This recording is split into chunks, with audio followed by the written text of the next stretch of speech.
تەنها دوو ئامێری تایبەت بە پاکردنەوەی بەفر لە ڕێگای سەرەکی هەڵەبجە و هەورامان و مەرزی شۆشمێ کار دەکەن. بۆیە بەشێک لە خوێندنگاکان و فەرمانگە حکوومیەکانی هەورامان دەوامی فەرمیان تێدا نەکرا.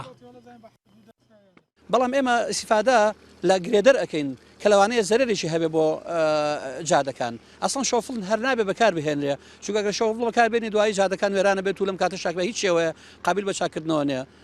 بە دڵنیاییەوە ئەڵەم ئەگەر ئەو ئامێرانە لەباتی ئەو دوو سارەیە 4 سارە بوونایە بۆ لە حەزایکیش ڕێکەنە ئەوەستا ئێستا ئەبینی دەستەکەی بە پاکردنەوەی ڕێگاک کە ژیرەوە پاچەکەی 100 مەتر دەرەچی لە دواوە خۆی لێتەوە. چرچولۆچی ئەم دەموچاوە زۆر شتی کۆنمان بیر دەخاتەوە. یەکێک لەوانە سۆبەی دارە. بۆیە لە ئێستادا سۆبەی دار لە هەڵەبجە و هەورامان گەنج و پیری پێکەوە کۆ کردوێتەوە. کەمی و گرانی سوتەمەنی و دابەشنەکردنی بەشەنەوتی هاوڵاتیان و کەمبوونەوەی کاتژمێرەکانی کارەباش جارێکی تر بەکارهێنانی ئەم سۆبەی هێنایەکایەوە.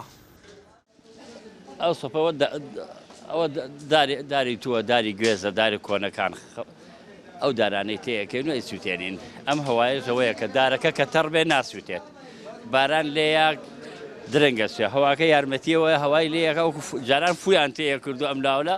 ئێستا ئەم هەوایە ئاسانکاری و ئەوەیە. ساڵی ڕابردوو لەم کاتەدا حکوومەتی هەرێم بەوتەی لیژنەی سوتەمەنی هەڵەبجە 4 بەرمیل نەوتی سپی دابوویە هەر خێزانێکی ناوچەکە.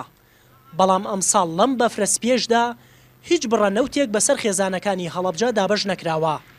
نرخی هەر بەرمیلێکیش لە بازاڕەکان 170,000 دینارە و نرخی یەک عەرەبانە و مەچینە داریش بۆ نێو سۆباکان نزیکەی 130,000 دینارە.